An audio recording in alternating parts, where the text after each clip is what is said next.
Բարև ձեզ սիրելի ընկերներ, ողջունում եմ ձեզ իմ Facebook-յան էջում, ինչպես եւ խոստացել էի, փորձեմ նախընտրական քարոզարշավի ընթացքում ամենօրյա ռեժիմով օրվա ավարտին ձեզ հետ քննարկել կարևորագույն թեմաներ, որ այդ օրը տեղի են ունեցել։ Երեք բաց թողեցինք օրը, որոշակի հարցեր կային եւ չհասցրեցի հարմար ժամի եթեր մտնել, դրա համար կլինի մեկ թեմա, որ երեկվանից նաև քննարկենք։ Մինչ անցնելը թեմաների քննարկմանը, որոնց խորագրերը ես գրել եմ լայվի, այսպես վերնագրի տակ, դուք կարող եք ծանոթանալ եւ տեսնել, թե ինչ թեմաներ են քննարկելու, առաջարկում եմ անպայման կիսվել այսու եթերով, դու գիտեք, ես ամեն անգամ այդ առաջարկով դիմում եմ, ինչու, որովհետեւ ի տարբերություն իշխանությունների մենք չունենք անսպառ ռեսուրսներ եւ ձեր աջակցությունը տեղեկատվության տարածման հարցում, ձեր էջերում, ձեր ընկերների շրջանում շատ կարեւոր է մեզ համար։ Հիմա անցնենք հիմնական թեմաներին։ Հայ-ռուսական հարաբերությունները դժվարին օրեր են ապրում եւ որքան էլ իշխանությունները փորձում են ստեղծել տպավորություն, որ որևէ խնդիր չկա, ավելին շատ գործընկերային ընկերական հարաբերություններ են եւ նույնն մենք տեսնում ենք, թե ինչպես են այդ հարաբերությունները հայտնվել ճգնաժամային իրավիճակում։ Սա շատ լուրջ հետք է թողելու, լուրջ հարված է լինելու Հայաստանի Հանրապետության տնտեսությանը, հատկապես գյուղատնտեսությանը, հիմա հերթով կներկայացնեմ փաստերը, բայց սկզբից եկեք գանք նրան, թե ինչի արդյունք է ռուսական կողմից նման արձագանք կամ գրոհը ռուսական կողմից Հայաստանի գործող իշխանության նկատմամբ։ Վերջին 8 տարիներին, սկզբում ավելի թույլ, 2018-ից սկսած, ինչ տակտիկա են ընտրել Նիկոլ Փաշինյանն ռուսների դեմ գործողություններում։ Անել հակառուսական երկու քայլ, բան եմ ասում, օրինակի համար եմ ասում երկու։ Անել հակառուսական երկու քայլ, հենց ռուսական կողմից լինում էր արձագանք, մեկ քայլ հետ գալ եւ ստեղծել տպավորություն, թե դե լավ կներեք, հասկացանք, հիմա սխալվեցինք, չափը անցանք, հա։ Եվ ռուսների մոտ ստեղծում էր տպավորություն կամ մենք ենք այդպես ընկալում, որ իրենք հավատացին Փաշինյանի իշխանությանը, հետ քայլին, բայց իրականում իրենք երկու քայլ էին առաջ արել եւ ընդհանրապես մի քայլ են առաջ եկել։ Եվ այս տարիների ընթացքում այդ մի քայլ առաջ եկած քայլերով մենք հասանք նրան, որ ռուս-հայկական հարաբերությունները հասան ըստ էության նախաթշնամական վիճակի։ Երբ ռուսները անվտանգության խորհրդի նիստ են անում եւ քննարկում են, թե ինչ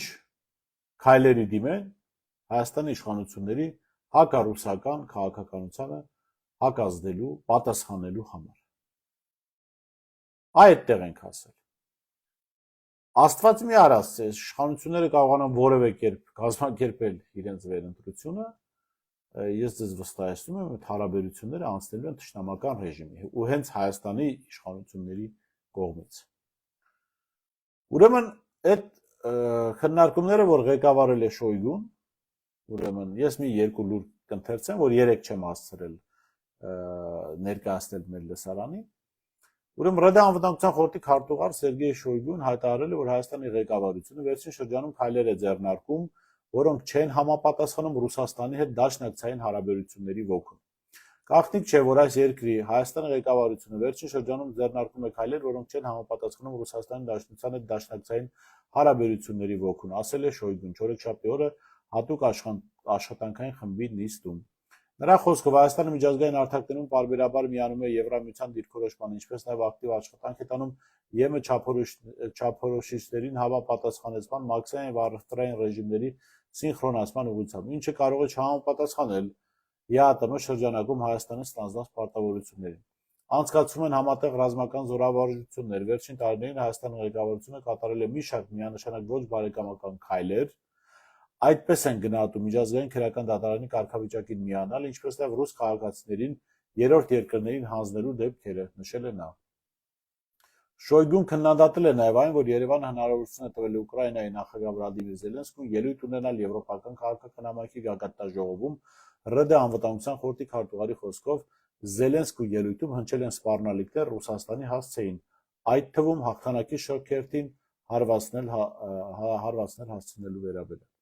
Սա ոչ այլ ինչ է, քան ծաղրանք, ավելի քան 1.5 միլիոն հայերի հիշատակի նկատմամբ, որոնք պայքարել են նացիզմի այդ բացարձակ չարիքի դեմ չխնայելով իրենց կյանքը։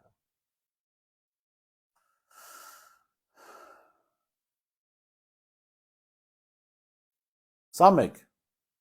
ուրեմն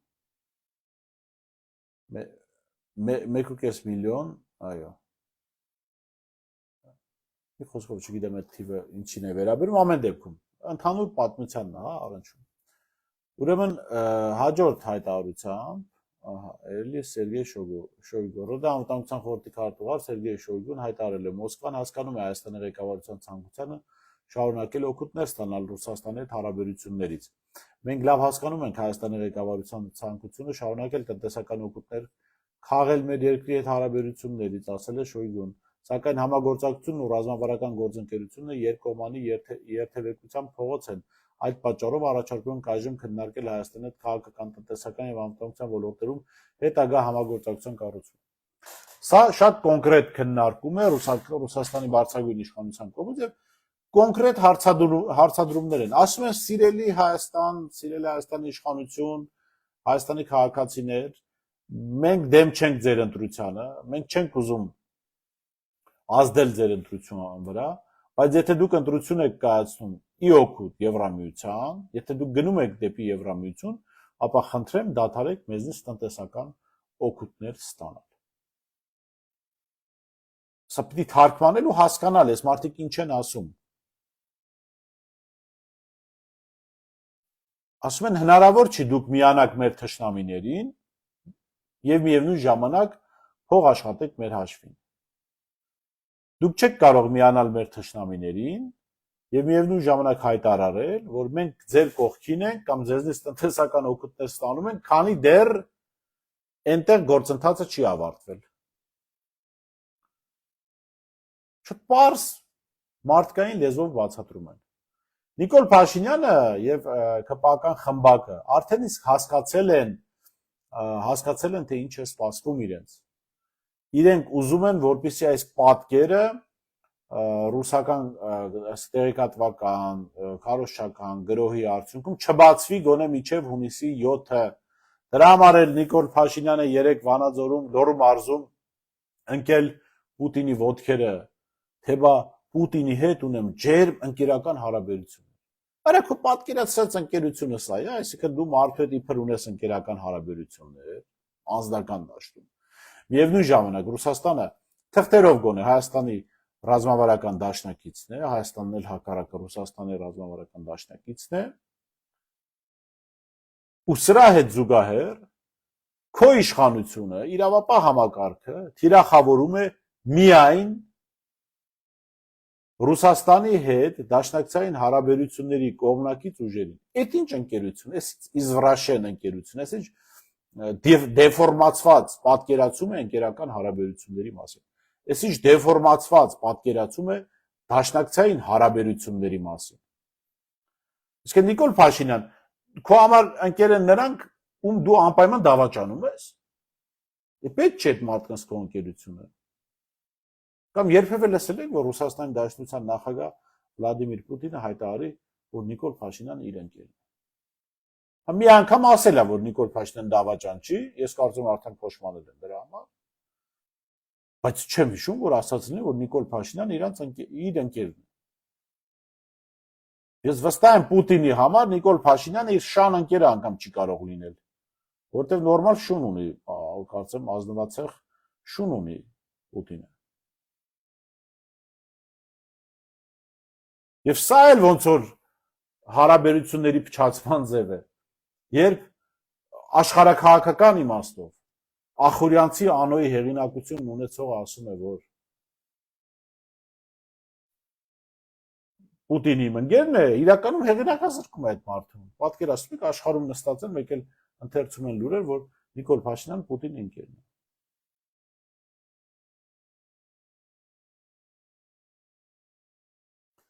Բայց սա խաղ է ուղղակի, իշխանությունները, ես վստահ եմ ռուսները հասկացել են, որ այս սրիկայախումբը հայերի շահերի հաշվին թուրքերի հետ հարաբերություններ կարգաբան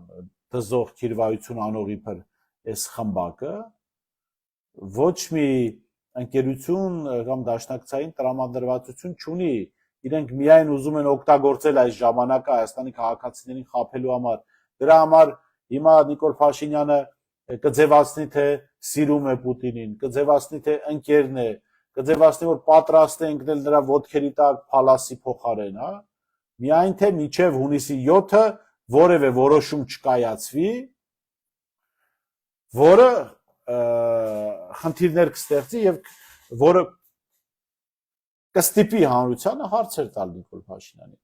Իսկ այդ բանը արդեն տեղի ունենում է։ Ռուսաստանը, քանի որ արդեն ասել Ռուսաստանում հասկացել են, որ սա ավարտված սրիկայախումբ է, շատ պարզ հայտարարեցին ուրեմն։ Միխայել Գալուզինը, արտաքին գործերի փոխնախարար, ասում է, Հայաստանը չի կարող միաժամանակ գտնվել ԵԱՏՄ-ում եւ ԵՄ-ում։ Երկու հարսանիքում ապրել չի հաջողվի։ Այս մասին հայտարարել է ՌԴ արտաքին գործերի նախարար տեղակալ Միխայել Գալուզինը։ Միաժամանակ երկու միություններում գտնվելը սահմանման անհնար է, ինչպես ասում են Հայաստանի մոտ չի հաջողվել միաժամանակ երկու հարսանիքում ապրել։ Չի ստացվի։ Հնարավոր չի։ Հնարավոր չի նաև այն տեսանկյունից, տեսեք տեսականում կարող է հնարավոր լինել, եթե երկու եղբոր հարսանիք է, դա երկու հարսանիքը մի տեղում է արվում։ Ոչ, սրանք երկու թշնամական ընտանիքների հարսանիքներ են այս միությունները։ Հնարավոր չի մի տեղ, որ այս հարսանիքը լինի։ Ժամանակին գուցե ինչ-որ հարաբերությունների այլ մոտեցում կար, բան կար, դա այդ աշխարհը այլևս գոյություն չունի։ Ընդ որում, ռուսների ասածը սա չի, որ հանուն մեզ հետ հարաբերությունների թշնամացեք եվրոպացիների կամ ամերիկացիների հետ։ Ոչ, ասում են եվրոպացիներն ու ամերիկացիները ուզում են ձեզ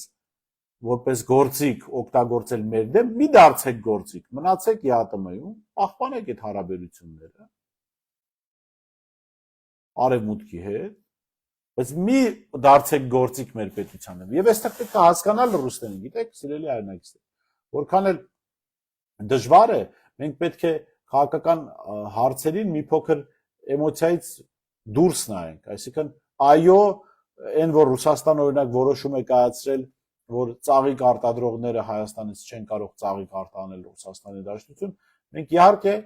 լավ չենք զգում դրանից, որովհետև մեր հայրենակիցներն են, որ կորցնելու են փողեր, աշխատատեղեր, իրենց վաստակը,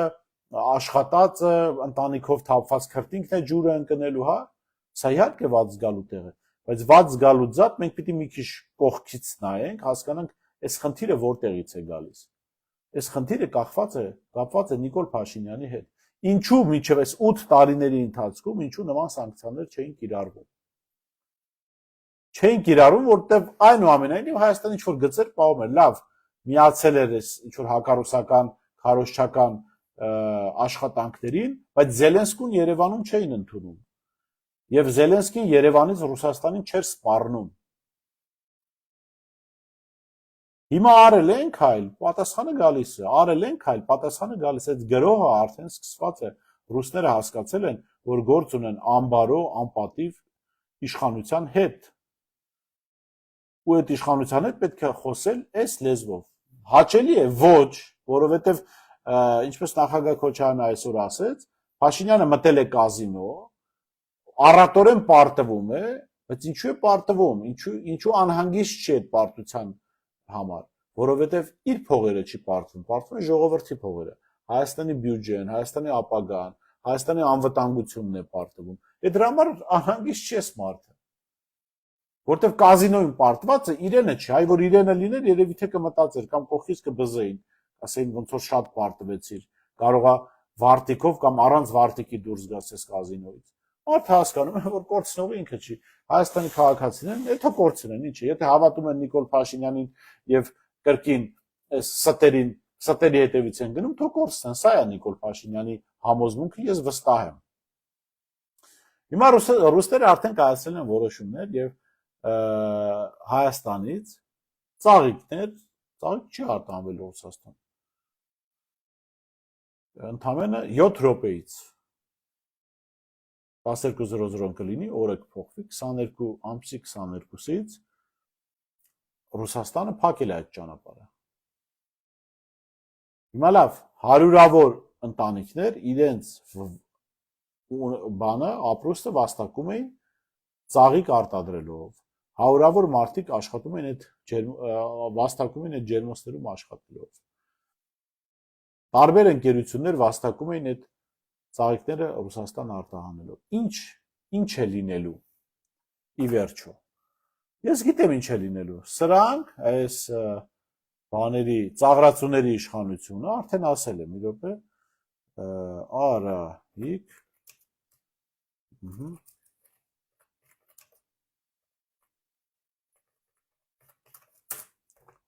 Արայիկ Հարությունյանը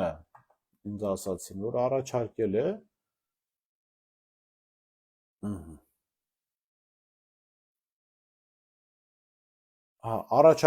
որ Հայաստանի քաղաքացիները սկսեն ակտիվորեն ծաղիկ գնել։ Այսինքն ինչ ասում, դուք գնաք, քաղաքականություն վարեք, որը բերի նման հետևանքների, մարդկանց ասես գնացեք ծաղիկ գնեք, որ դուք ներողություն արտահայտության համար անասուն չեք, որովհետև նախ հայկական շուկան այս 2.5-3 միլիոնանոց շուկան հնարավոր չի կարող այսքան ծաղիկ մարսել կամ գյուղատնտեսական արտադրանքը, որ արտադրվում է Հայաստանում, հնարավոր չի հայկական շուկայում իրացնել, որովհետև ծավալները մեծ են, որքան էլ որ մեզ թվում է թե ջերմոցները այդքան շատ չեն, Հայաստանի շուկայի համար շատ են։ Եթե չլինի ռուսական շուկան, չլինի ԵԱՏՄ-ի շուկան, ես ձեզ վստահեցնում եմ, անհնար է Հայաստանում ջերմոցում արտադրած ապրանքը վաճառել, որովհետև դրսից բերված ապրանքը մի քանի անգամ ավելի էժան է լինելու։ Ես սա ձեզ ասում եմ որպես փոքր ջերմոցային տնտեսությամբ զբաղվող եւ զբաղված մարդ։ Մեր ընտանիքն էլ փոքր ջերմոցային տնտեսություն ունի, իդեպ այս տարի ելնելով այս զարգացումներից մի փոքր ավելի քիչ ջանք ենք ծախսել, որովհետև չգիտենք մինչև հունիսի 7-ը ինչ կլինի։ Եթե դու դիցուկ նախորդ տարի ասենք մենք ելակ էինք աճեցնում եւ կային ելակ աճեցնող մեծ ջերմոցային տնտեսություններ, որ օրը, ասեկան մի 3-4 օր լարսը փակվում էր եղանակային պայմաններից ելնելով, Հայաստանում ելակի գինը կտրուկ ընկնում էր, որովհետև օրինակ ասենք ջերմոցային տնտեսություն, որ ունի 10 հեկտար ելակ, երբ որ ինքը 10 հեկտար Ռուսաստանի դաշտություն տանելու փոխարեն մտցնում է հայկական շուկա, ելակի գինը փլվում է ուղղակի։ Եվ հնարավոր չի, ասենք, դու կարող ես վաճառել, բայց ծախսա ծածկույթ չի լինի։ Ծախսը չի ծածկվի անգամ, ոչ թե եկամուտ չես ստանալ, քո ծախսերը չեն ծածկվի։ Նույնը այստեղ Նորագավիթի հատվածում սպայկան, միայն սպայկան մոտ 60 հեկտար ջերմոցային տնտեսություն ունի։ Ես ինչպես տեսնում իրենց գովազդային հոլովակներից բան, հիմնականում լոլիկ են աճեցնում։ Այդ 60 հեկտար լոլիկը աճեցված հիմնականում 99% գնում է Ռուսաստանի դաշտություն։ Հենց ճանապարհը փակվեց, միայն այդ 60 հեկտար ջերմոցային տնտեսության լոլիկը բավարար է, որ հայկական շուկայում լոլիկը ջրի գին դառնա։ Չէ, սպառողը կարող է ասել դե լավ է, ինչ վատ է, որ կեժանանա, բայց ջերմոցային տնտեսությունները ծախսել են ջեռուցման, հովացման, աշխատակիցների վճարման համար ահռելի միջոցներ։ Եվ դա այդ գնագոյացման բաներն են, հա, բաղադրիչներն են, որոնք ձևավորում են գինը։ Եթե ինքնարժեքը ասենք լոլիկի այս պահին 3-400 դրամ է, բայց շուկայում այնքան շատ կա, որ դու ստիպված ես 200 դրամով վաճառել, դուրս եկա, որ դու ծախսը չծածկեցիր, այսինքն այդ ջերմոցը ավելի լավ է, ջերմոցային տնտեսություն ավելի լավ փակես, որովհետև փակես ավելի քիչ վնասներ կկրես, քան շարունակես արտադրել։ Նույնը ծաղիկի ոլորտին է վերաբերում եւ գյուղատնտեսական ցանկացած արտադրանքի, որովհետեւ 90%-ով եւ ավելին մեր գյուղատնտեսական արտադրությունը գնում է Ռուսաստանի Դաշնություն։ Այս իշխանությունների մոտեցումը մանկամիտ է, այս իշխանությունների մոտեցումը առնվազն տգետի մոտեցում է, որովհետեւ նախորդ տարի էլ երբ որոշակի խնդիրներ առաջացան, էլի ռուսական կողմից ակնարկ եղավ, որ եթե դուք այս ճանապարհով գնում եք, մենք չենք ընդունելու Հայաստանից եկող գյուղատնտեսական արտադրանքը, գիտեք այդ նույն Արայք Հարությունյանը ինչ ասեց։ Ասեց թույլ չեն տա ԵԱՏՄ-ի շուկայում կվաճառենք, մենք այս Սփյուռքում կվաճառենք։ Իհարկե այս սրանք իրենց հիմարի տեղ են դնում ու չեն ասում հայկական ամենամեծ Սփյուռքը Ռուսաստանի Դաշնությունում է, որովհետև եթե Ռուսաստանի Դաշնությունի ճանապարհը ԵԱՏՄ-ի ճանապարհը քեզ համար փակվում է, քեզ համար այդ ճանապարհը փակվում է նաև գրեթե 3 միլիոնանոց հայկական համայնքի համար։ Ու մնում է արդեն եվրոպական եւ ամերիկյան Եվրոպա եւ Ամերիկայի հայկական համայնքները։ Եվրոպա ու Ամերիկայի տանելու լոգիստիկ ծախսերը հաշվել եք։ Պրիմիտիվ մոտեցում է հասկանում եք, եթե ոչ դավադիր։ Ու քաղաքացիները պիտի հասկանան, քաղաքացիական պայմանագրի վարած այս քաղաքականությունը իրենց վրա է առաջինը անդրադառնալու, իրենց վրա է ազդելու։ Եթե պատրաստ են մարդիկ դրան, ու սա կներեք ինքնիշխանության մասին չի, սրանք ասում մենք հանուն ինքնիշխանության պատրաստ ենք գազը չգիտեմ այսքանով գնել, լսեք տականքներ, դուք երբ որ մասնավոր ոլորտներում էիք աշխատում, ոչ թե պետական միջոցներ էիք ստանում, միլիոնավոր դրամների հասնող աշխատավարձեր պարգևավճարն են, կոռուպցիան չեմ ասում, դա դիահերձումը կպարզվի։ Դուք անգամ աթար չէիք կարող վառել ձեր տներում, ձեր մեծ մասը, որոնց շատերին հասցրել եմ ճանաչել այդ ընթացքում։ Հիմա պետական աշխատավարձի վրա նստած եք միլիոնների եւ միլիոնների պարգևավճարները, որ պարզ է դուք ասեք մենք գազի գնի թանկացումից չենք վախենա, որտեղից վախենակ, եթե մեր գրպանից եք տանում այդ փողը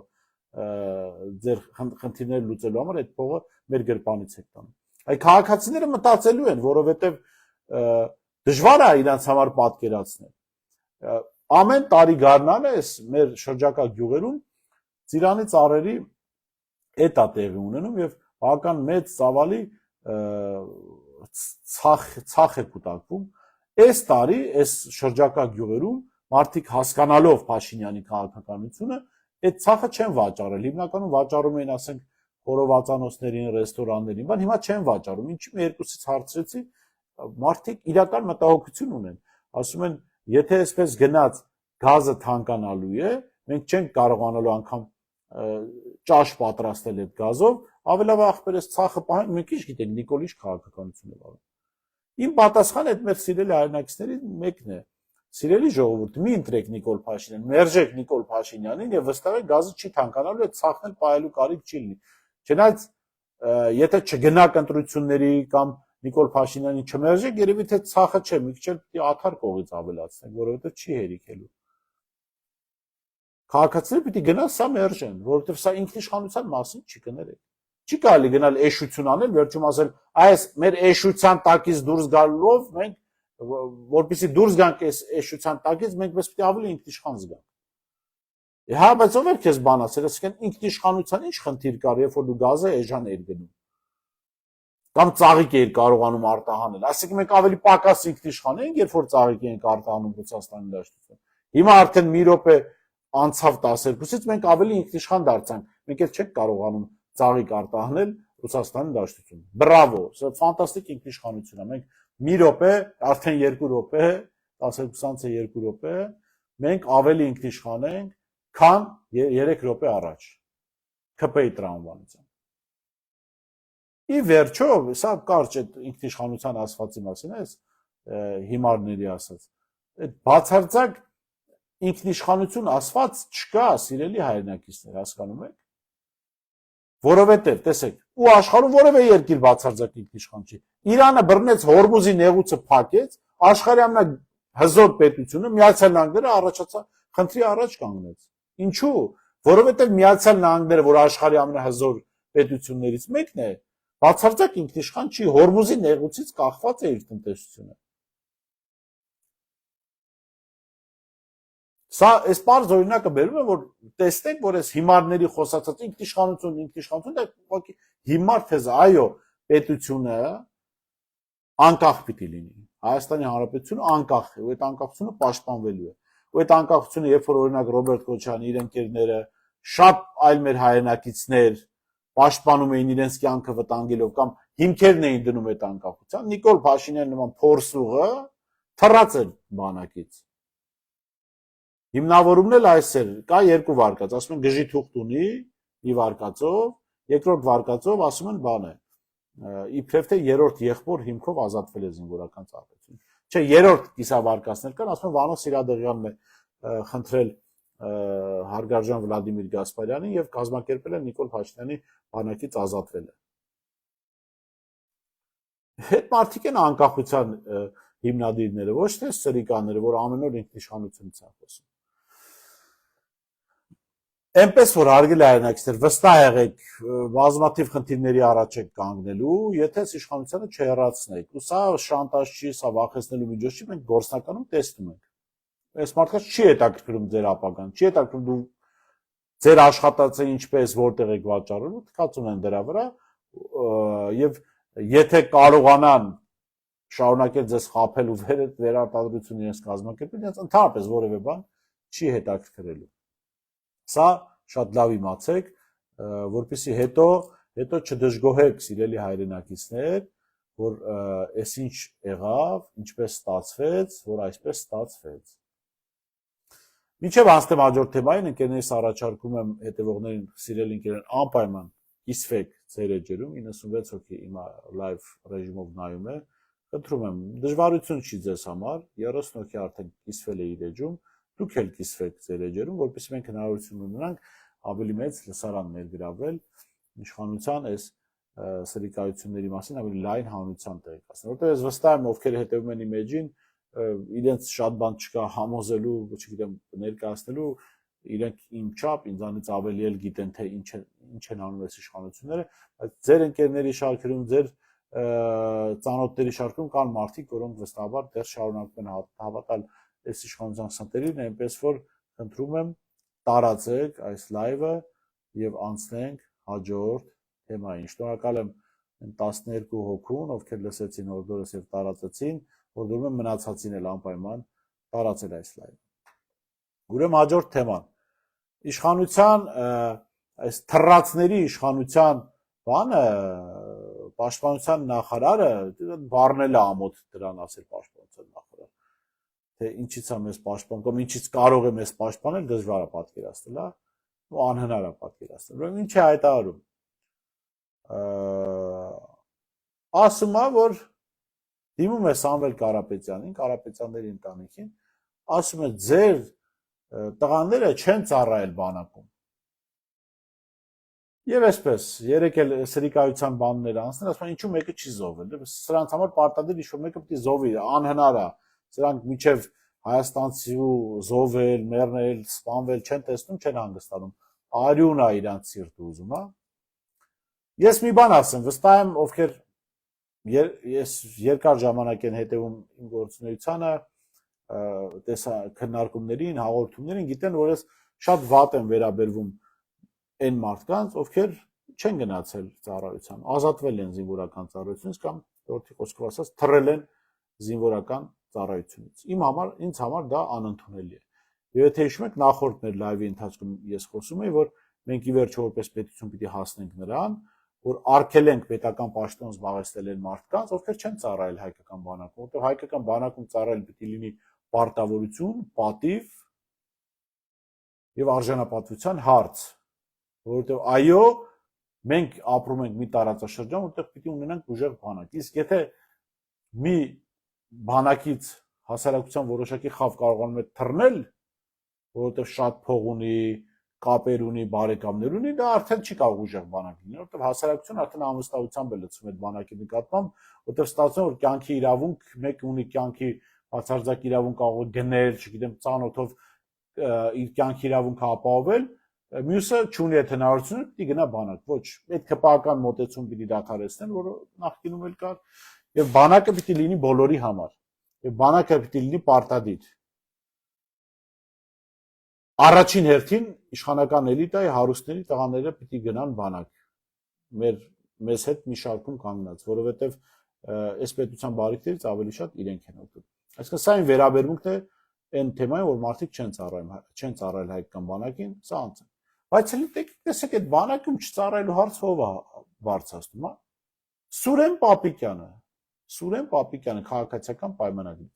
որի շեֆը թռել է բանակից, Նիկոլ Փաշինյանը։ Բայց միայն Նիկոլը չի թռել, այնտեղ թռածների մի այսպես աստղաբույլ կա։ Դա որևէ մեկի բանակ գնալ չգնալու հետ կապված կարող են հարցեր տալ տարբեր մարդիկ, բայց Սուրեն Պապիկյանը չի կարող, քաղաքացիական պայմանագրի ներկայացուցիչը չի կարող, որտեղ երբ որ քաղաքացիական պայմանագրի ներկայացուցիչը Նիկոլ Փաշինյանի կողքին կանգնած խոսում է որևէ մեկի բանակից թռնելու մասին, նա նույնն է, որ իմ սիրելի պերսոնաժ Ջունգլի Անոն խոսա որևէ մեկի բարոյական կամ անբարոյական լինելու մասին։ Այո, որևէ մեկի բարոյականության, անբարոյականության մասին խոսելու առիթ գուցե լինի, բայց հաստատ այդ իրավունքը չունի Ջունգլի Անոն, 1000 ողորմի Ջունգլի Անոին։ Հիմա մեր բանակի թեմայով, հայրենիքի թեմայով, պաշտպանության թեմայով ՀՊԱ-ականները մեր Ջունգլի Անոներն են, մեր պետության, մեր ասելով մեր նկատիչում, պետության Ջունգլի Անոներն են։ Այս Ջունգլի Անոները ինչ գործ ունեն բանակից են խոսում։ Հիմա ես կարդամ այս Ջունգլի Անոների կուսակցության բանակից թռածների անունն ու գլխավոր թռածը Նիկոլ Փաշինյանն է։ Հասկացաք։ Սա ֆիքսեցինք։ Ես սցենարներ ասացի, ոնց է բանակից ազատվել, հետո քաղաքական դիահերձում բազի որ սցենարով է ինքը բանակից ազատվել։ Առաջին թռած Նիկոլ Փաշինյան, լավ լսի Սուրեն Պապիկյան, արտգործ երիտասարդ փոխնախարար, ԱԳ երիտասարդ փոխնախարար Վահան Կոստալյան նույնպես չի ծառայել բանակում։ Առողջական խնդիրների պատճառով բանակում չեն ծառայել վարչապետի աշխատակազմի ղեկավար Արայիկ Հարությունյանը, աշխատանքի և սոցիալական հարցերի նախարար Նարեկ Մկրտչյանը, իմ ԱՄՆ-ում դեսպանը, Ժողովուրդ օրաթերթի հոդվածն եմ կարդում, ԱԺ ԿՊ խմբակցության ղեկավար Հայկ Կոնջորյանը, իշխող խմբակցության պատգամավորներից շատերը նույնպես պարտադիր ծառայություն չեն անցել։ Էդուարդ Աղաջանյան, Վլադիմիր Վարդանյան, Կարեն Սարուխանյան, Արեն Մկրտչյան, Վաղարշակ Հակոբյան, Բաբկեն Թունյան, Սարգիս Խանդանյան, տարբեր պատճառներով պարտադիր զինվորական ծառայությունից ազատվել են նաև ԿՊԱ-ական պատգամավորներ, պաշտոնյաների որդիներ։ Զինծառայությունից ազատված են ԿՊԱ-ական պատգամավոր Վահե Ղալումյանի երկու որդիները, Աշոտ եւ Վլադիմիր Ղալումյանները, Հովիկ Աղազարյանի կրտսեր որդին, Հովսեփ Աղազարյանը, որ վերջերս ազատվել էր Նոր-Նորքի Թաղապետի պաշտոնից։ Զինծառայությունից ազատված են նաև ԿՀ նախագահ Վահագն Հովակիմյանի երկու որդիները, Միսակը եւ Նարեկ Հովակիմյանները։ Գուրգեն Արսենյանի կրտսեր որդին, Գուրգեն Արսենյանը եւս առողջական խնդիրներով ազատվել է բանակից։ Նշենք, որ ԱԺ ԿՊ խմբակցության պատգամավոր Հայկ Սարգսյանը հեղինակած զինվորական ծառայության զինծառայության կարգավիճակի մասին օրենքում մի խոսվեց հոդվածի վերջին մասն էլի կան դա Արեն Մկրտչյան, չգիտեմ, շարունակ տարբեր ԿՊԱ-ականներ չեն ծառայել բանակում։ Հիմա այս թռածների աստղաբույլ ունենալով, այդ աստղաբույլի ներկայացուցիչը լինելով, խոսել, Արադ Միրզյանն էլ չի ծառայել բանակում, խոսել որը մեկի բանակից թռնելու մասին, էլի ինձ հիշեցնում է այդ Ջունգլի Անոյի պատմությունը։ Այ Ջունգլի Անոներ, ոչ հարգարժան։ Դուք ով եք, որ որևէ մեկի ծառայել չծառայելուց խոսեք։ Հələ մենք ես ու Շմայսը խոսանք, հասկացանք, բա դուք ով եք։ Ես հայտնի բանի մոտիվներով եմ ասում, դուք թռածների խմբակցություն եք, մոռացեք դրա մասին, դա ձեր խոսելիքը չի, մենք խոստանում ենք, որ այո Հայաստանում իշխանապողության դեպքում պիտի հասնեն նրան, որ զինվորական ծառայությունը լինի պարտականություն և սրբազան պարտք, որը հնարավոր չի, որի վրայով հնարավոր չի թռնել, անցնել, հատկապես նախորդ եթերում էլ ասացի, որ անգամ եթե հոգեկան խնդիրներ չեն առողջական խնդիրները, այսօր տեխնոլոգիական այնպիսի առաջընթաց են ունեցել, որ զինվորական ծառայություն կարող են անցնել գրեթե բոլոր։